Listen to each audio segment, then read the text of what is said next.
Movie ಆರಂಭದಲ್ಲಿ ನಮಗೆ shiny ಎಂಬ ಮದುವೆಯಾದ ಹೆಣ್ಣು ಕಾಣಿಸುತ್ತಾಳೆ. ಅವಳ ಗಂಡನ ಹೆಸರು ರೇಜಿ. ಅವನು ಬೇರೆ ಊರಿನಲ್ಲಿ ಕೆಲಸ ಮಾಡುತ್ತಿದ್ದಾನೆ. ಈ ಸಮಯದಲ್ಲಿ ಶೈನಿ ತನ್ನ ಬಾಯ್ ಫ್ರೆಂಡ್ ಕಿರಣ್ ಜೊತೆ ಫೋನ್ನಲ್ಲಿ ಮಾತನಾಡುತ್ತಿರುತ್ತಾಳೆ. ಅಂದರೆ ಶೈನಿಗೆ ಕಿರಣ್ ಜೊತೆ ಅಫೇರ್ ಇರುತ್ತದೆ. ಕಿರಣ್ ಅವಳ ಕಾಲೇಜು ದಿನಗಳ ಜೂನಿಯರ್. ಈಗ ಅವನೇ ಅವಳ ಬಾಯ್ ಫ್ರೆಂಡ್. ಸಮಯ ಸಿಕ್ಕಾಗಲೆಲ್ಲ ಶೈನಿ ಕಿರಣ್ ಅನ್ನು ರಾತ್ರಿ ಸಮಯದಲ್ಲಿ ತನ್ನ ಮನೆಗೆ ಕರೆಯುತ್ತಿರುತ್ತಾಳೆ. ಈ ನಡುವೆ ಕಿರಣ್ ಶೈನಿಯನ್ನು ಕಿಲ್ಲಿಕೊಳ್ಳುತ್ತಾನೆ. ಇಂದು ರಾತ್ರಿ ನಾವು ಇಬ್ರೂ ಭೇಟಿಯಾಗೋಣ ಅಂತ. ಆದ್ರೆ ಶೈನಿ ಅವನನ್ನು ನಿರಾಕರಿಸುತ್ತಾಳೆ. ಏಕೆಂದರೆ ಆ ಸಮಯದಲ್ಲಿ ಅವಳಿಗೆ ಪೀರಿಯಡ್ಸ್ ನಡೆಯುತ್ತಿರುತ್ತವೆ. ಆಗ ಕಿರಣ್ ಶೈನಿಗೆ ಹೇಳುತ್ತಾನೆ, ಇಷ್ಟು ದಿನ ಕಾಯ್ದು ನಾವು ಭೇಟಿಯಾದರೆ ಮುಂದಿನ ದಿನ ಪೊಲೀಸ್ ಸ್ಟೇಷನ್ನಲ್ಲಿ ರೇಪ್ ಕೇಸ್ ಖಂಡಿತ ದಾಖಲಾಗುತ್ತದೆ. ಇದಕ್ಕೆ ಶೈನಿ ನಗುತ್ತಾ, ಹಾಗಾದ್ರೆ ನಾನು ಜಾಗರೂಕರಾಗಿರಬೇಕು ಎಂದು ಹೇಳುತ್ತಾಳೆ. ಹೀಗೆ ಇಬ್ಬರು ಬಹಳ ಸಮಯ ರೊಮ್ಯಾಂಟಿಕ್ ಆಗಿ ಮಾತನಾಡುತ್ತಿರುತ್ತಾರೆ. ನಂತರ ನಮಗೆ ಶೈನಿಯ ಕುಟುಂಬವನ್ನು ತೋರಿಸಲಾಗುತ್ತದೆ. ಅಲ್ಲಿ ಅವಳ ಅತ್ತೆ, ಮಾವ ಮತ್ತೊಂದು ಚಿಕ್ಕ ಮಗು ಇರುತ್ತದೆ. ಇಲ್ಲಿ ನಮಗೆ ಮತ್ತೊಂದು ವಿಷಯ ಗೊತ್ತಾಗುತ್ತದೆ. ಅವರ ಮನೆಯಲ್ಲಿ ಕೋವಿಡ್ ಸಮಯ ನಡೆಯುತ್ತಿರುತ್ತದೆ. ಹಾಗಾಗಿ ಹಲವೆಡೆ ಲಾಕ್ಡೌನ್ ಇರುತ್ತದೆ. ಶೈನಿಯ ಅತ್ತೆ ಅನಾರೋಗ್ಯ ಮತ್ತು ವಯಸ್ಸಿನ ಕಾರಣದಿಂದ ಹಾಸಿಗೆಯಲ್ಲೇ ಮಲಗಿರುತ್ತಾಳೆ. ಅವಳ ಆರೈಕೆಗೆ ಅವರು ರೀಟಾ ಎಂಬ ಲೇಡಿ ಕೇರ್ಟೇಕರ್ ಅನ್ನು ಇಟ್ಟಿರುತ್ತಾರೆ. ರೀಟಾ ಬೆಳಿಗ್ಗೆಯಿಂದ ರಾತ್ರಿವರೆಗೂ ಆ ವೃದ್ಧೆಯ ಆರೈಕೆ ಮಾಡುತ್ತಿರುತ್ತಾಳೆ. ಶೈನಿಯ ಅತ್ತೆಗೆ ಮಾತನಾಡಲು ಆಗುವುದಿಲ್ಲ, ಚಲಿಸಲೂ ಕೂಡ ಆಗುವುದಿಲ್ಲ. ಅವಳ ಎಲ್ಲಾ ಕೆಲಸಗಳೂ ಹಾಸಿಗೆಯಲ್ಲೇ ನಡೆಯುತ್ತವೆ. ಶೈನಿಯ ಮಾವನ ಹೆಸರು ಕುಟ್ಟಿಚಂದ್. ಅವನು ತನ್ನ ಹೆಂಡತಿಯನ್ನು ತುಂಬಾ ಪ್ರೀತಿಸುತ್ತಾನೆ. ಕುಟ್ಟಿಚಂದಿನ ಒಂದು ಕಣ್ಣು ಹಾನಿಗೊಳಗಾಗಿರುತ್ತದೆ. ಅಂದರೆ ಅವನಿಗೆ ಸರಿಯಾಗಿ ಕಾಣುವುದಿಲ್ಲ. ಜೊತೆಗೆ ಅವನಿಗೆ ಸ್ವಲ್ಪ ಕಿವುಡುತನವೂ ಇರುತ್ತದೆ. ಜೋರಾಗಿ ಮಾತನಾಡಿದರೆ ಮಾತ್ರ ಅವನಿಗೆ ಕೇಳಿಸುತ್ತದೆ. ಸಮಯ ಸಿಕ್ಕಾಗಲೆಲ್ಲ ಕುಟ್ಟಿಚಂದ್ ತನ್ನ ಹೆಂಡತಿಯ ಪಕ್ಕದಲ್ಲಿ ಕುಳಿತು ಅವಳ ಮನಸ್ಸು ಹಸನಾಗಿಸಲು ಹಲವಾರು ಮಾತುಗಳನ್ನು ಆಡುತ್ತಿರುತ್ತಾನೆ. ಆದ್ರೆ ಶೈನಿಗೆ ತನ್ನ ಅತ್ತೆಯ ಸೇವೆ ಮಾಡುವುದು ಅಷ್ಟೇನೂ ಇಷ್ಟವಿರಲಿಲ್ಲ. ಅದಕ್ಕಾಗಿಯೇ ಅವಳು ಕೇರ್ಟೇಕರ್ ಅನ್ನು ಇಟ್ಟಿದ್ದಳು. ಶೈನಿ ದಿನದ 24 ಗಂಟೆಗಳು ತನ್ನ ಬಾಯ್ ಫ್ರೆಂಡ್ ಜೊತೆ ಕೆಲವೊಮ್ಮೆ ಕಾಲ್ನಲ್ಲಿ, ಕೆಲವೊಮ್ಮೆ ವಿಡಿಯೋ ಕಾಲ್ನಲ್ಲಿ ರೊಮ್ಯಾನ್ಸ್ ಮಾಡುತ್ತಿರುತ್ತಾಳೆ. ಶೈನಿಯ ಮದುವೆ ಹೊಸದಾಗಿದ್ದಾಗ ಅವಳು ತನ್ನ ಅತ್ತೆಯ ಸೇವೆ ಮಾಡುತ್ತಿದ್ದಳು. ರೇಜಿಯು ಅದಕ್ಕಾಗಿಯೇ ಶೈನಿಯನ್ನು ಮದುವೆಯಾಗಿದ್ದ, ತನ್ನ ತಾಯಿಯನ್ನು ನೋಡಿಕೊಳ್ಳಲು. ಆದರೆ ಕೆಲವು ದಿನಗಳ ನಂತರ ಶೈನಿಗೆ ಈ ಕೆಲಸ ಅಷ್ಟೇನೂ ಇಷ್ಟವಿಲ್ಲದಂತೆ ಆಗುತ್ತದೆ. ಮದುವೆಗೆ ಮೊದಲು ಶೈನಿ ಕೆಲಸ ಕೂಡ ಮಾಡುತ್ತಿದ್ದಳು. ಆದ್ರೆ ಈಗ ಅವಳಿಗೆ ಅಷ್ಟು ಸ್ವಾತಂತ್ರ್ಯವಿರಲಿಲ್ಲ. ಅದನ್ನು ಯೋಚಿಸಿ ಅವಳು ಸದಾ ಪಶ್ಚಾತ್ತಾಪ ಪಡುತ್ತಿರುತ್ತಾಳೆ. ಒಂದು ರಾತ್ರಿ ರೀಟಾ ತನ್ನ ಸಂಬಳ ಕೇಳಲು ಶೈನಿಯ ಬಳಿ ಬರುತ್ತಾಳೆ. ಜೊತೆಗೆ ಅನುಮತಿ ಕೇಳುತ್ತಾಳೆ. ಕೆಲವು ದಿನಗಳಿಗಾಗಿ ಲಾಕ್ಡೌನ್ ಸಡಿಲವಾಗಿದೆ. ನಾನು ನನ್ನ ಮನೆಗೆ ಹೋಗಿ ಬರುತ್ತೇನೆ. ಮತ್ತೆ ಯಾವಾಗ ಲಾಕ್ಡೌನ್ ಆಗುತ್ತಾರೆ ಗೊತ್ತಿಲ್ಲ. ಈಗ ಹೋಗದೇ ಇದ್ರೆ ಮತ್ತೆ ಹೋಗಲು ಸಾಧ್ಯವಾಗದೆ ಹೋಗಬಹುದು. ಲಾಕ್ಡೌನ್ ಮುಗಿದ ಮೇಲೆ ನಾನು ಖಂಡಿತ ಮರಳಿ ಬರುತ್ತೇನೆ ಎಂದು. ಶೈನಿ ಮನಸ್ಸಿಲ್ಲದಿದ್ದರೂ ರೀಟಾಗೆ ಅವಳ ಸಂಬಳ ಕೊಡುತ್ತಾಳೆ. ರೀಟಾ ಹೋದ ಮೇಲೆ ತನ್ನ ಅತ್ತೆಯ ಆರೈಕೆ ಯಾರು ಮಾಡುತ್ತಾರೆ ಎಂಬ ಚಿಂತೆಯಲ್ಲಿ ಶೈನಿ ಬೀಳುತ್ತಾಳೆ. ಲಾಕ್ಡೌನ್ ಕಾರಣ ಮತ್ತೊಬ್ಬ ಕೇರ್ಟೇಕರ್ ಸಿಗುವುದಿಲ್ಲ. ಮುಂದಿನ ದಿನದಿಂದ ಶೈನಿ ಮತ್ತು ಕುಟ್ಟಿಚಂದ್ ಇಬ್ಬರೂ ಅತ್ತೆಯ ಆರೈಕೆ ಮಾಡಲು ಶುರು ಮಾಡುತ್ತಾರೆ. ಶೈನಿ ಸ್ವಲ್ಪ ಮಟ್ಟಿಗೆ ಕುಟ್ಟಿಚಂದ್ಗೆ ಸಹಾಯ ಮಾಡುತ್ತಿರುತ್ತಾಳೆ. ಆದ್ರೆ ಹೆಚ್ಚಿನ ಕೆಲಸವನ್ನು ಕುಟ್ಟಿಚಂದೇ ತನ್ನ ಹೆಂಡತಿಗಾಗಿ ಮಾಡುತ್ತಾನೆ. ಶೈನಿಯ ಅತ್ತೆಯ ಬಳಿ ಬರುವ ಭಾರೀ ದುರ್ವಾಸನೆಯ ಕಾರಣ ಶೈನಿಗೆ ಸರಿಯಾಗಿ ಅಡುಗೆ ಮಾಡಲೂ ಆಗುವುದಿಲ್ಲ, ಊಟ ಮಾಡಲು ಕೂಡ ಆಗುವುದಿಲ್ಲ. ಅಡುಗೆ ಮಾಡುತ್ತಾ ಮಾಡುತ್ತಾ ಅವಳು ಕಿರಣ್ ಜೊತೆ ಚಾಟ್ ಮಾಡುತ್ತಿರುತ್ತಾಳೆ ಮತ್ತು ಈ ಎಲ್ಲದಿಂದ ಯಾವಾಗ ಮುಕ್ತಿ ಸಿಗುತ್ತದೆ ಎಂದು ಯೋಚಿಸುತ್ತಿರುತ್ತಾಳೆ. ಕೊನೆಗೆ ಶೈನಿ ಒಂದು ನಿರ್ಧಾರ ಮಾಡಿಕೊಳ್ಳುತ್ತಾಳೆ, ತನ್ನ ಮಗುವನ್ನು ತನ್ನ ತಾಯಿ ಮನೆಗೆ ಕಳುಹಿಸಿಬಿಡಬೇಕು ಎಂದು. ಈ ವಿಷಯವನ್ನು ಅವಳು ತನ್ನ ಬಾಯ್ ಫ್ರೆಂಡ್ ಕಿರಣ್ಗೆ ಫೋನ್ ಮಾಡಿ ಹೇಳುತ್ತಾಳೆ. ಇದನ್ನು ಕೇಳಿ ಕಿರಣ್ ತುಂಬಾ ಖುಷಿಪಡುತ್ತಾನೆ. ಅವನು ಯೋಚಿಸುತ್ತಾನೆ, ಮನೆಗೆ ಜನ ಕಡಿಮೆ ಇದ್ದರೆ ನಾನು ಪ್ರತಿ ರಾತ್ರಿ ಶೈನಿಯ ಮನೆಗೆ ಬರಬಹುದು ಎಂದು. ಆ ರಾತ್ರಿ ಇಬ್ಬರು ಭೇಟಿಯಾಗುವ ಪ್ಲಾನ್ ಮಾಡುತ್ತಾರೆ.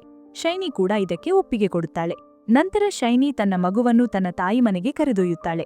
ಅದೇ ಸಮಯದಲ್ಲಿ ಇನ್ನೊಂದು ಕಡೆ ಕಿರಣ್ ತನ್ನ ಸ್ನೇಹಿತರ ಜೊತೆ ಚಹಾ ಕುಡಿದು ಮಾತುಕತೆ ನಡೆಸುತ್ತಿರುತ್ತಾನೆ.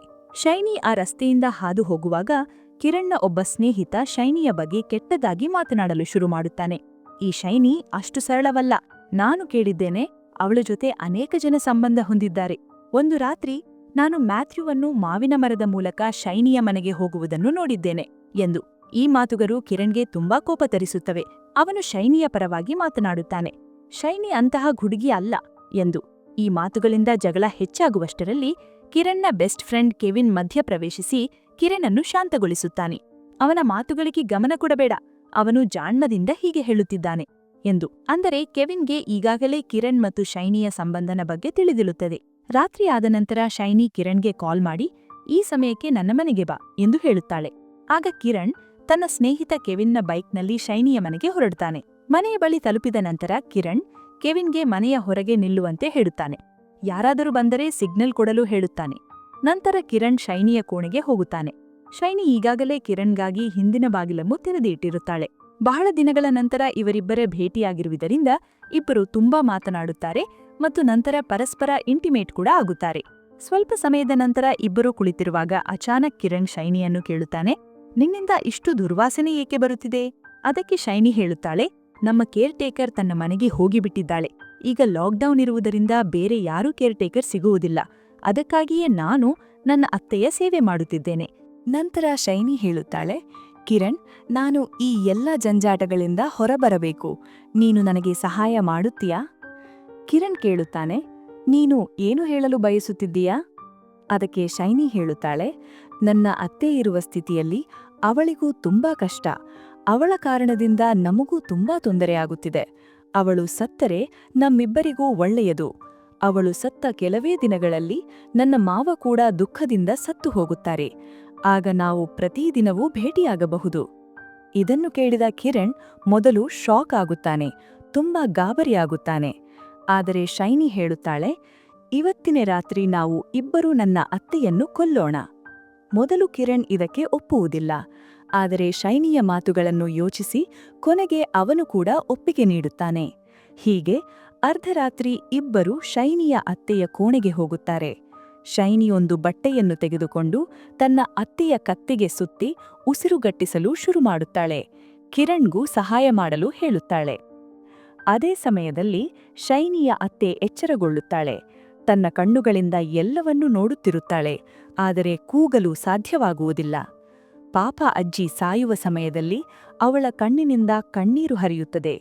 ಕೆಲವೇ ಕ್ಷಣಗಳಲ್ಲಿ ಈ ಇಬ್ಬರೂ ಆ ವೃದ್ಧೆಯನ್ನು ಕೊಂದುಬಿಡುತ್ತಾರೆ. ಶೈನಿ ಮತ್ತೆ ಕಿರಣ್ ಬಳಿ ಬಂದಾಗ ಕಿರಣ್ ಗಾಬರಿಯಿಂದ ಕೇಳುತ್ತಾನೆ, ಯಾವುದೇ ಪ್ರಾಬ್ಲಮ್ ಆಗಲ್ಲ ಅಲ್ವಾ?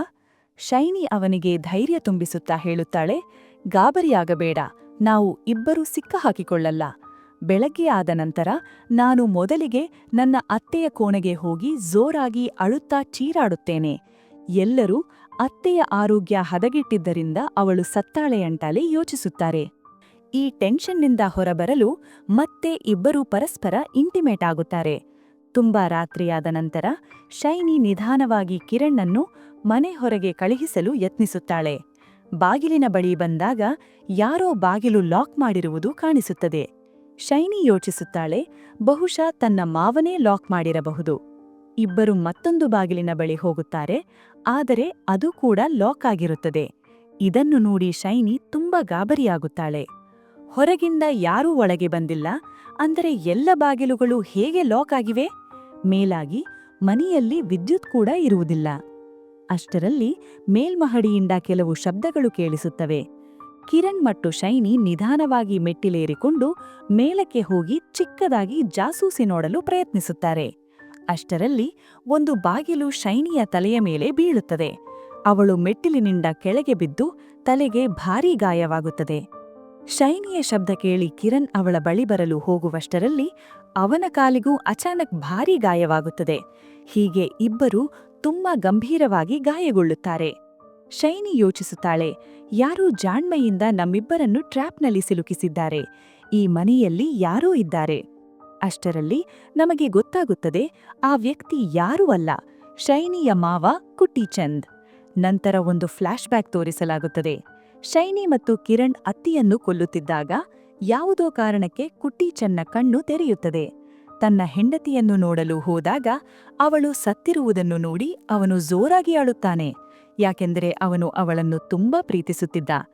ಆ ಸಮಯದಲ್ಲಿ ಅವನು ಗಮನಿಸುತ್ತಾನೆ, ಅವಳ ಕತ್ತಿಗೆ ಒಂದು ಬಟ್ಟೆ ಸುತ್ತಿರುತ್ತದೆ. ಇದರಿಂದ ಅವನಿಗೆ ಸಂಶಯ ಬರುತ್ತದೆ, ಯಾರೋ ಅವಳನ್ನು ಉಸಿರುಗಟ್ಟಿ ಕೊಂದಿದ್ದಾರೆ ಅಂತ. ಈ ವಿಷಯವನ್ನು ಶೈನಿಗೆ ಹೇಳಲು ಹೋಗುವಾಗ ಶೈನಿ ಮತ್ತು ಕಿರಣ್ ಮಾತನಾಡುತ್ತಿರುವುದನ್ನು ಅವನು ಕೇಳಿಬಿಡುತ್ತಾನೆ. ಮನೆ ಸಂಪೂರ್ಣ ಸ್ತಬ್ಧವಾಗಿದ್ದರಿಂದ ಅವರ ಮಾತುಗಳು ಕುಟ್ಟಿಚಂದ್ಗೆ ಸ್ಪಷ್ಟವಾಗಿ ಕೇಳಿಸುತ್ತವೆ. ಶೈನಿ ಮತ್ತು ಕಿರಣ್ ಮತ್ತೆ ಅತ್ತೆಯ ಕೋಣೆಗೆ ಹೋದಾಗ ಅದೇ ಸಮಯದಲ್ಲಿ ಕುಟ್ಟಿಚಂದ್ ಶೈನಿಯ ಕೋಣೆಗೆ ಹೋಗಿ ನೋಡುತ್ತಾನೆ, ಶೈನಿ ಜೊತೆ ಯಾರು ಇದ್ದಾರೆ ಅಂತ. ಅಲ್ಲಿ ಅವನಿಗೆ ಒಂದು ಕಾಂಡಮ್ ಪ್ಯಾಕೆಟ್ ಸಿಗುತ್ತದೆ. ಆಗ ಕುಟ್ಟಿಚಂದ್ಗೆ ಎಲ್ಲವೂ ಅರ್ಥವಾಗುತ್ತದೆ, ಶೈನಿಗೆ ಯಾರೋ ಒಬ್ಬನ ಜೊತೆ ಅಕ್ರಮ ಸಂಬಂಧವಿದೆ ಅಂತ. ಅಷ್ಟರಲ್ಲಿ ಶೈನಿ ಮತ್ತು ಕಿರಣ್ ಕುಟ್ಟಿಚಂದ್ನ ಕೋಣೆಗೆ ಬರುತ್ತಾರೆ. ಅದಕ್ಕೂ ಮೊದಲೇ ಕುಟ್ಟಿಚಂದ್ ತನ್ನ ಕೋಣೆಗೆ ಹೋಗಿ ಮಲಗಿರುವಂತೆ ನಟಿಸುತ್ತಾನೆ. ಆ ಬಟ್ಟೆಯು ಅವನ ಬಳಿ ಇರುತ್ತದೆ. ನಂತರ ಕುಟ್ಟಿಚಂದ್ ತನ್ನ ಮಗ ರೇಜಿಗೆ ಕರೆ ಮಾಡಿ ಬೆಳಗ್ಗೆ ಆಗುವಷ್ಟರಲ್ಲಿ ಮನೆಗೆ ಬರಲು ಹೇಳುತ್ತಾನೆ. ನಿನ್ನ ಜೊತೆ ಒಂದು ಮುಖ್ಯ ವಿಷಯ ಮಾತನಾಡಬೇಕು ಅಂತ. ರೇಜೆ ಕೂಡ ಒಪ್ಪಿಕೊಳ್ಳುತ್ತಾನೆ. ಆದರೆ ಕುಟ್ಟಿಚಂದ್ ಪೊಲೀಸರಿಗೆ ಕರೆ ಮಾಡುವುದಿಲ್ಲ. ಅವನು ಶೈನಿ ಮತ್ತು ಕಿರಣ್ ಮೇಲೆ ಪ್ರತೀಕಾರ ತೀರಿಸಿಕೊಳ್ಳಲು ಬಯಸುತ್ತಾನೆ. ಅದಕ್ಕಾಗಿ ಅವನು ಒಂದು ಟ್ರ್ಯಾಪ್ ಹಾಕಿ ಈ ಇಬ್ಬರನ್ನು ಭಾರೀ ಗಾಯಗೊಳಿಸುತ್ತಾನೆ. ಶೈನಿ ಅರ್ಥ ಮಾಡಿಕೊಳ್ಳುತ್ತಾಳೆ, ಈ ಎಲ್ಲವೂ ತನ್ನ ಮಾವನ ಕೆಲಸ ಅಂತ. ಈ ವಿಷಯವನ್ನು ಕಿರಣ್ಗೆ ಹೇಳುತ್ತಾಳೆ. ಕಿರಣ್ ಕೇಳುತ್ತಾನೆ, ಹಾಗಾದರೆ ನಾವು ಈ ಮನೆಯಿಂದ ಹೊರಗೆ ಹೇಗೆ ಹೋಗೋದು? ಶೈನಿ ಹೇಳುತ್ತಾಳೆ, ನಾವು ಹೊರಗೆ ಹೋದರೂ ಕುಟ್ಟಿಚಂದ್ ಸುಮ್ಮನಿರುವುದಿಲ್ಲ. ಅವನು ಪೊಲೀಸರಿಗೆ ಎಲ್ಲ ಸತ್ಯವನ್ನು ಹೇಳಿಬಿಡುತ್ತಾನೆ. ಇದರಿಂದ ಹೊರಬರಲು ಒಂದೇ ದಾರಿಯಿದೆ. ಅವನು ನಮ್ಮನ್ನು ಕೊಲ್ಲುವ ಮೊದಲು ನಾವೇ ಅವನನ್ನು ಕೊಲ್ಲಬೇಕು. ಇದನ್ನು ಕೇಳಿ ಕಿರಣ್ನ ಹುಷೆ ಹಾರಿಬಿಡುತ್ತದೆ. ನಾವು ಅವನನ್ನು ಕೊಂದರೆ ಎಲ್ಲರಿಗೂ ನಿನ್ನ ಮೇಲೆಯೇ ಸಂಶಯ ಬರುತ್ತದೆ ಎಂದು ಹೇಳುತ್ತಾನೆ. ಶೈನಿ ಉತ್ತರಿಸುತ್ತಾಳೆ, ನಾವು ಅಂಥ ವಾತಾವರಣ ಸೃಷ್ಟಿಸಬೇಕು. ಕುಟ್ಟಿಚಂದ್ ತನ್ನ ಹೆಂಡತಿಯನ್ನು ಈ ಸ್ಥಿತಿಯಲ್ಲಿ ನೋಡಿ ಮೊದಲು ಅವಳನ್ನೇ ಕೊಂದ, ನಂತರ ಆತ್ಮಹತ್ಯೆ ಮಾಡಿಕೊಂಡ ಎಂದು. ಅಂದರೆ ಕುಟ್ಟಿಚಂದ್ನ ಕೊಲೆಯನ್ನು ಆತ್ಮಹತ್ಯೆಯಂತೆ ತೋರಿಸಬೇಕು. ಆಗ ಮಾತ್ರ ಜನ ನಮ್ಮ ಮೇಲೆ ನಂಬಿಕೆ ಇಡುತ್ತಾರೆ. ಆದರೆ ಇಲ್ಲಿ ದೊಡ್ಡ ಟ್ವಿಸ್ಟ್ ಏನೆಂದರೆ ಈ ಇಬ್ಬರ ಈ ಮಾತುಗಳನ್ನು ಕುಟ್ಟಿಚಂದ್ ಕೇಳಿಬಿಡುತ್ತಾನೆ. ನಂತರ ಶೈನಿ ಕೈಯಲ್ಲಿ ಚಿರಾಗ್ ಅಂದರೆ ಬಾಟಲಿ ಹಿಡಿದು ಕುಟ್ಟಿಚಂದನ್ನು ಹುಡುಕಲು ಹೊರಡುತ್ತಾಳೆ. ಅಷ್ಟರಲ್ಲಿ ಆ ಚಿರಾಗ್ ಅವಳ ಕೈಯಲ್ಲೇ ಒಡೆದು ಬಿಡುತ್ತದೆ. ಇದರಿಂದ ಶೈನಿಯ ಕೈ ಭಾರೀ ಸುಟ್ಟು ಹೋಗುತ್ತದೆ.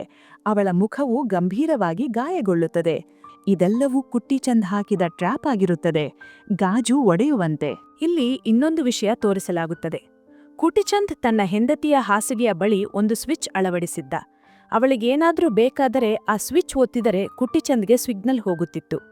ಶೈನಿ ಮತ್ತು ಕಿರಣ್ ಅವಳನ್ನು ಕೊಲ್ಲುತ್ತಿರುವಾಗ ಆ ಸಮಯದಲ್ಲಿ ಅವಳು ಆ ಸ್ವಿಚ್ ಒತ್ತಿದ್ದಳು. ಅದಕ್ಕಾಗಿಯೇ ಕುಟ್ಟಿಚಂದ್ ಎಚ್ಚರಗೊಂಡಿದ್ದ. ಸ್ವಲ್ಪ ಸಮಯದ ನಂತರ ಇಬ್ಬರೂ ಎಚ್ಚರಗೊಂಡು ಪರಸ್ಪರ ಗಾಯಗಳಿಗೆ ಮಲಹೂ ಹಚ್ಚಿಕೊಳ್ಳುತ್ತಾರೆ. ನಂತರ ಶೈನಿ ಒಂದು ಭಯಾನಕ ಪ್ಲಾನ್ ಮಾಡುತ್ತಾಳೆ. ಮೊದಲು ಕಿರಣ್ ಕುಟ್ಟಿಚಂದನ್ನು ಹುಡುಕಲು ಹೋಗುತ್ತಾನೆ. ಇದನ್ನು ತಿಳಿದು ಕುಟ್ಟಿಚಂದ್ ಕಿರಣ್ ಮೇಲೆ ದಾಳಿ ಮಾಡಲು ಹೋಗುವಷ್ಟರಲ್ಲಿ ಶೈನಿ ಹಿಂದಿನಿಂದ ಬಂದು ಕುಟ್ಟಿಚಂದ್ನ ತಲೆಗೆ ಬಲವಾಗಿ ಹೊಡೆದು ಅವನನ್ನು ಬೇಹೋಶ್ ಮಾಡುತ್ತಾಳೆ. ಶೈನಿ ಕಿರಣ್ಗೆ ಹೇಳುತ್ತಾಳೆ, ನೀನು ಕಿಚನ್ಗೆ ಹೋಗಿ ಕೆರೋಸಿನ್ ತಾ, ಈ ವೃದ್ಧನನ್ನು ಸುಟ್ಟುಕೊಲ್ಲೋಣ ಅಂತ ಹೇಳಿ ಶೈನಿ ಕುಟ್ಟಿಚಂದ್ನ ಕಾಲು ಹಿಡಿದು ಎಳೆದುಕೊಂಡು ಹೋಗುತ್ತಾಳೆ. ಆದರೆ ಕುಟ್ಟಿಚಂದ್ ಎಚ್ಚರಗೊಂಡು ಬಾಗಿಲಿನಿಂದ ಶೈನಿಯ ತಲೆಗೆ ಹೊಡೆದು ಬಿಡುತ್ತಾನೆ. ಇದರಿಂದ ಶೈನಿ ಮತ್ತೆ ಗಂಭೀರವಾಗಿ ಗಾಯಗೊಂಡು ನೆಲಕ್ಕೆ ಬಿದ್ದು ನೋವಿನಿಂದ ಕಿರುಚುತ್ತಾಳೆ. ಅವಕಾಶ ಬಳಸಿಕೊಂಡು ಕುಟ್ಟಿಚಂದ್ ಅಲ್ಲಿಂದ ತಪ್ಪಿಸಿಕೊಂಡು ಮತ್ತೆ ಅಡಗಿಕೊಳ್ಳುತ್ತಾನೆ. ನಂತರ ಶೈನಿ ಕೈಯಲ್ಲಿ ಕೆರೋಸಿನ್ ಡಬ್ಬಿ ಹಿಡಿದು ಜೋರಾಗಿ ಕುಟ್ಟಿಚಂದ್ಗೆ ಹೇಳುತ್ತಾಳೆ, ನೀನು ನಮ್ಮ ಮುಂದೆ ಬರಲಿಲ್ಲ ಅಂದರೆ ನಾವು ನಿನ್ನ ಹೆಂಡತಿಯನ್ನು ಸುಟ್ಟು ಹಾಕುತ್ತೇವೆ. ಅವಳ ಆತ್ಮಕ್ಕೆ ಶಾಂತಿ ಸಿಗೋದಿಲ್ಲ. ಇದನ್ನು ಕೇಳಿ ಬಿಚ್ಚಾರಿ ಕುಟ್ಟಿಚಂದ್ ತುಂಬಾ ದುಃಖಪಟ್ಟು ಇವರಿಬ್ಬರ ಮುಂದೆ ಬರುತ್ತಾನೆ ಮತ್ತು ಬೇಡಿಕೊಳ್ಳುತ್ತಾನೆ, ನನ್ನ ಹೆಂಡತಿಯನ್ನು ಬಿಟ್ಟು ಬಿಡಿ. ನಂತರ ಶೈನಿ ಮತ್ತು ಕಿರಣ್ ಇಬ್ಬರು ಸೇರಿ ಕುಟ್ಟಿಚಂದನ್ನು ಬಹಳ ಕ್ರೂರವಾಗಿ ಹೊಡೆಯಲು ಶುರು ಮಾಡುತ್ತಾರೆ. ಶೈನಿ ಹಲವು ವರ್ಷಗಳಿಂದ ತನ್ನ ಮನಸ್ಸಿನಲ್ಲಿ ಸಂಗ್ರಹವಾಗಿದ್ದ ಕೋಪವನ್ನು ಕುಟ್ಟಿಚಂದನ ಮೇಲೆ ಹೊರಹಾಕಲು ಆರಂಭಿಸುತ್ತಾಳೆ. ತುಂಬ ಹೊಡೆತಗಳನ್ನು ತಿಂದ ನಂತರ ಕೊನೆಗೆ ಕುಟ್ಟಿಚಂದನು ಒಂದು ನಿರ್ಧಾರಕ್ಕೆ ಬರುತ್ತಾನೆ. ಇವರಿಬ್ಬರನ್ನೂ ನಾನು ಕೊಂದೇ ಬಿಡಬೇಕು ಎಂದು.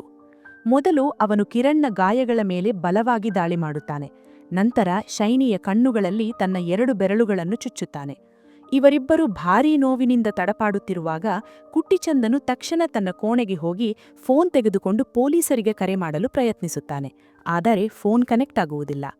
ಆಮೇಲೆ ಶೈನಿ ಬರುತ್ತಿರುವುದನ್ನು ನೋಡಿ ಕುಟ್ಟಿಚಂದ್ ಮತ್ತೆ ಯಾವುದೋ ಜಾಗದಲ್ಲಿ ಅಡಗಿಕೊಳ್ಳುತ್ತಾನೆ. ಅದೇ ಕ್ಷಣದಲ್ಲಿ ಪೊಲೀಸರು ಕುಟ್ಟಿಚಂದ್ಗೆ ಕಾಲ್ ಬ್ಯಾಕ್ ಮಾಡುತ್ತಾರೆ. ಫೋನ್ ರಿಂಗ್ ಆಗುವುದನ್ನು ನೋಡಿ ಶೈನಿ ಅರ್ಥ ಮಾಡಿಕೊಳ್ಳುತ್ತಾಳೆ, ಕುಟ್ಟಿಚಂದ್ ಪೊಲೀಸರಿಗೆ ಕರೆ ಮಾಡಿದ್ದಾನೆ ಎಂದು. ಇನ್ನು ಸ್ವಲ್ಪ ಹೊತ್ತಿನಲ್ಲಿ ಪೊಲೀಸರು ಲೊಕೇಶನ್ ಟ್ರ್ಯಾಕ್ ಮಾಡಿ ಇಲ್ಲಿ ಬರುತ್ತಾರೆ. ಅದಕ್ಕೂ ಮುಂಚೆ ನಾವು ಕುಟ್ಟಿಚಂದನ್ನು ಕೊಲ್ಲಲೇಬೇಕು ಎಂದು ಶೈನಿ ಕಿರಣ್ಗೆ ಹೇಳುತ್ತಾಳೆ. ನಂತರ ಅವನಿಗೆ ಹೇಳುತ್ತಾಳೆ, ನಿನ್ನ ಫ್ರೆಂಡ್ ಹೊರಗಿದ್ದಾನಲ್ಲವಾ, ಅವನಿಗೆ ತಕ್ಷಣ ಕರೆ ಮಾಡಿ ಒಳಗೆ ಬರಲು ಹೇಳು. ಕಿರಣ್ ತನ್ನ ಸ್ನೇಹಿತ ಕೆವಿನ್ಗೆ ಕರೆ ಮಾಡಿ ತಕ್ಷಣ ಮನೆ ಒಳಗೆ ಬರಲು ಹೇಳುತ್ತಾನೆ. ಆದರೆ ಎಲ್ಲ ಬಾಗಿಲುಗಳು ಲಾಕ್ ಆಗಿವೆ. ಆಗ ಶೈನಿ ಹೇಳುತ್ತಾಳೆ, ಮನೆಯ ಹಿಂದೆ ಹೋಗಿ ಮಾವಿನ ಮರದ ಮೂಲಕ ವೆಂಟಿಲೇಟರ್ನಿಂದ ಒಳಗೆ ಬರಲು ಹೇಳು. ಇದು ಕೇಳಿ ಕಿರಣ್ ಶಾಕ್ ಆಗುತ್ತಾನೆ. ಏಕೆಂದರೆ ಸಿನಿಮಾದ ಆರಂಭದಲ್ಲೇ ಅವನ ಸ್ನೇಹಿತರು ಇದೇ ಮಾತು ಹೇಳಿದ್ದರು, ಕೆಲವರು ಮಾವಿನ ಮರದ ಮೂಲಕ ಶೈನಿ ಮನೆಗೆ ಹೋಗುತ್ತಾರೆ ಎಂದು.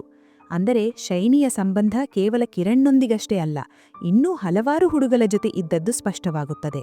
ಫೋನ್ ಕಟ್ ಮಾಡಿದ ನಂತರ ಕಿರಣ್ ಶೈನಿಯನ್ನು ತುಂಬ ಗಾಲಿ ಹಾಕುತ್ತಾನೆ. ನೀನು ನನಗೆ ಮೋಸ ಮಾಡಿದ್ದೀಯಾ ಎಂದು. ಶೈನಿ ಹೇಳುತ್ತಾಳೆ, ನನಗೆ ನಿನ್ನ ಕ್ಯಾರೆಕ್ಟರ್ ಸರ್ಟಿಫಿಕೇಟ್ ಬೇಕಿಲ್ಲ, ಮೊದಲು ಈ ಸಮಸ್ಯೆಯಿಂದ ಹೇಗೆ ಹೊರಬರಬೇಕು ಅನ್ನೋದನ್ನ ಯೋಚಿಸು. ಸ್ವಲ್ಪ ಸಮಯದ ನಂತರ ಕೆವಿನ್ ಶೈನಿಯ ಮನೆಗೆ ಒಳಗೆ ಬರುತ್ತಾನೆ. ಇವರಿಬ್ಬರ ಗಾಯಗಳನ್ನು ನೋಡಿ ಕೆವಿನ್ ಶಾಕ್ ಆಗುತ್ತಾನೆ. ಅಷ್ಟರಲ್ಲಿ ಕುಟ್ಟಿಚಂದ್ ಕೆವಿನ್ ಎದುರಿಗೆ ಬರುತ್ತಾನೆ. ಈ ಸ್ಥಿತಿಗೆ ಕುಟ್ಟಿಚಂದನೇ ಕಾರಣ ಎಂದು ಕೆವಿನ್ ಅರ್ಥ ಮಾಡಿಕೊಳ್ಳುತ್ತಾನೆ. ಚಾಕು ತೆಗೆದುಕೊಂಡು ಕುಟ್ಟಿಚಂದ್ ಮೇಲೆ ದಾಳಿ ಮಾಡಲು ಹೋಗುವಷ್ಟರಲ್ಲಿ ಕುಟ್ಟಿಚಂದ್ ನೆಲದ ಮೇಲೆ ಎಣ್ಣೆ ಸುರಿದಿರುತ್ತಾನೆ. ಕೆವಿನ್ ಕಾಲು ಜಾರಿ ಬಿದ್ದು ಅವನ ಕಾಲು ತುಂಬ ಗಾಯವಾಗುತ್ತದೆ. ನಂತರ ಕುಟ್ಟಿಚಂದ್ ಅವನ ತಲೆಗೆ ಬಲವಾಗಿ ಹೊಡೆದು ಅವನನ್ನು ಸಂಪೂರ್ಣವಾಗಿ ಕೊಂದುಬಿಡುತ್ತಾನೆ. ಇದನ್ನು ನೋಡಿ ಶೈನಿ ತುಂಬ ಗಾಬರಿಯಾಗುತ್ತಾಳೆ. ತಕ್ಷಣ ತನ್ನ ಕೋಣೆಗೆ ಹೋಗಿ ಮೊದಲು ತನ್ನ ಗಂಡ ರೆಜಿಗೆ ಕರೆ ಮಾಡಿ ಹೇಳುತ್ತಾಳೆ, ಅರ್ಧರಾತ್ರಿ ಒಬ್ಬ ಅಜ್ಞಾತ ವ್ಯಕ್ತಿ ನಮ್ಮ ಮನೆಗೆ ನುಗ್ಗಿದ್ದಾನೆ. ಅವನು ಅಪ್ಪ ಅಮ್ಮನನ್ನು ಕೊಂದಿದ್ದಾನೆ, ನನ್ನನ್ನೂ ತುಂಬಾ ಗಾಯಗೊಳಿಸಿದ್ದಾನೆ. ಬಹಳ ಕಷ್ಟದಿಂದ ನಿಮಗೆ ಕರೆ ಮಾಡುತ್ತಿದ್ದೇನೆ. ದಯವಿಟ್ಟು ಬೆಳಗ್ಗಾಗುವ ಮೊದಲು ತಕ್ಷಣ ಇಲ್ಲಿ ಬನ್ನಿ, ಪೊಲೀಸರಿಗೂ ಕರೆ ಮಾಡಿ. ಶೈನಿಯ ಪ್ಲಾನ್ ಏನೆಂದರೆ ಈ ಎಲ್ಲ ಘಟನೆಯಲ್ಲಿ ಕಿರಣ್ಣನ್ನು ಸಿಕ್ಕಿಸಿಬಿಡುವುದು. ಆದರೆ ಕಿರಣ್ ಈ ಮಾತುಗಳನ್ನು ಕೇಳಿಬಿಡುತ್ತಾನೆ. ತುಂಬಾ ಕೋಪಗೊಂಡು ಶೈನಿಯನ್ನು ಹೊಡೆಯುತ್ತಾನೆ. ನೀನು ನನ್ನನ್ನು ಪ್ರೀತಿಸಿದೆ, ನೀನು ನನ್ನನ್ನೇ ಇಲ್ಲಿ ಸಿಕ್ಕಿಸ ಬಯಸುತ್ತೀಯಾ ಎಂದು. ಇವರಿಬ್ಬರ ಮಧ್ಯ ಭಾರೀ ಹೊಡೆದಾಟ ನಡೆಯುತ್ತದೆ. ಕೊನೆಗೆ ಶೈನಿ ಬೇಹೋಶಾಗುತ್ತಾಳೆ. ಇಲ್ಲಿ ಕಿರಣ್ ಯೋಚಿಸುತ್ತಾನೆ, ನನ್ನ ಸ್ನೇಹಿತ ಕೆವಿನ್ ಕುಟ್ಟಿಚಂದನ್ನು ಕೊಂದಿರಬಹುದು ಎಂದು. ಅದನ್ನು ನೋಡಲು ಹೋಗುತ್ತಾನೆ. ಆದರೆ ಅದಕ್ಕಿಂತ ಮುಂಚೆ ಕುಟ್ಟಿಚಂದ್ ಒಂದು ಕೋಣೆಯಲ್ಲಿ ಟ್ರ್ಯಾಪ್ ಹಾಕಿರುತ್ತಾನೆ. ಕಿರಣ್ ಆ ಕೋಣೆಗೆ ಹೋಗುತ್ತಿದ್ದಂತೆಯೇ ಗ್ಯಾಸ್ ಸಿಲಿಂಡರ್ ಅವನ ತಲೆ ಮೇಲೆ ಬಿದ್ದು ಅವನ ಸಾವು ಸಂಭವಿಸುತ್ತದೆ. ಅದೇ ಸಮಯದಲ್ಲಿ ಶೈನಿ ಮತ್ತೆ ಪ್ರಜ್ಞೆಗೆ ಬರುತ್ತಾಳೆ. ಮತ್ತೆ ಕುಟ್ಟಿಚಂದ್ ಮೇಲೆ ಆಕ್ರಮಣ ಮಾಡುತ್ತಾಳೆ. ಇವರಿಬ್ಬರ ನಡುವೆ ಮತ್ತೆ ಭಾರೀ ಹೊಡೆದಾಟ ನಡೆಯುತ್ತದೆ. ಬಹಳ ಕಷ್ಟಪಟ್ಟು ಕುಟ್ಟಿಚಂದ್ ಬಾಗಿಲಿನ ಬಳಿ ತಲುಪುತ್ತಾನೆ. ಮನೆಯ ಕೀಲಿಯನ್ನು ಅವನು ತನ್ನ ಬಾಯಲ್ಲಿ ಮರೆ ಮಾಡಿಕೊಂಡಿರುತ್ತಾನೆ. ಅದನ್ನು ಬಳಸಿ ಬಾಗಿಲು ತೆರೆದು ಹೊರಗೆ ಹೋಗುತ್ತಾನೆ. ಅದೇ ಕ್ಷಣದಲ್ಲಿ ಪೊಲೀಸರು ಕೂಡ ಅಲ್ಲಿ ತಲುಪುತ್ತಾರೆ. ಅಷ್ಟರಲ್ಲಿ ಬೆಳಗಾಗಿರುತ್ತದೆ. ಮನೆಯಲ್ಲಿದ್ದ ಎಲ್ಲರೂ ಗಾಯಗೊಂಡಿರುತ್ತಾರೆ. ತಕ್ಷಣ ಆಂಬ್ಯುಲೆನ್ಸ್ ಕರೆಸಿ ಎಲ್ಲರನ್ನೂ ಆಸ್ಪತ್ರೆಗೆ ಕಳುಹಿಸಲಾಗುತ್ತದೆ. ಅದೇ ಸಮಯದಲ್ಲಿ ಶೈನಿಯ ಗಂಡ ರೆಜಿ ಮನೆಗೆ ಬರುತ್ತಾನೆ. ಮನೆ ದೃಶ್ಯ ನೋಡಿ ಅವನು ಕೂಡ ಶಾಕ್ ಆಗುತ್ತಾನೆ. ರೆಜಿ ತನ್ನ ತಾಳಿಯನ್ನು ನೋಡಲು ಅವಳ ಕೋಣೆಗೆ ಹೋಗುತ್ತಾನೆ. ಅಲ್ಲಿ ಕುಟ್ಟಿಚಂದ್ ರಾತ್ರಿ ನಡೆದ ಹೊಡೆದಾಟದ ಮಧ್ಯೆಯೇ ತನ್ನ ಹೆಂಡತಿಗೆ ಸ್ವಚ್ಛವಾದ ಬಟ್ಟೆ ಹಾಕಿ ಅವಳ ಪಕ್ಕದಲ್ಲಿ ಮೇಣಬತ್ತಿ ಹಚ್ಚಿರುತ್ತಾನೆ. ಅಂದರೆ ಅವಳು ಸತ್ತ ಬಳಿಕವೂ ಅವಳ ಮೇಲಿನ ಅವನ ಪ್ರೀತಿ ಅದೆಷ್ಟೋ ಗಟ್ಟಿಯಾಗಿತ್ತು. ಇದರೊಂದಿಗೆ ಈ ಫಿಲ್ಮ್ ಇಲ್ಲಿ ಅಂತ್ಯವಾಗುತ್ತದೆ.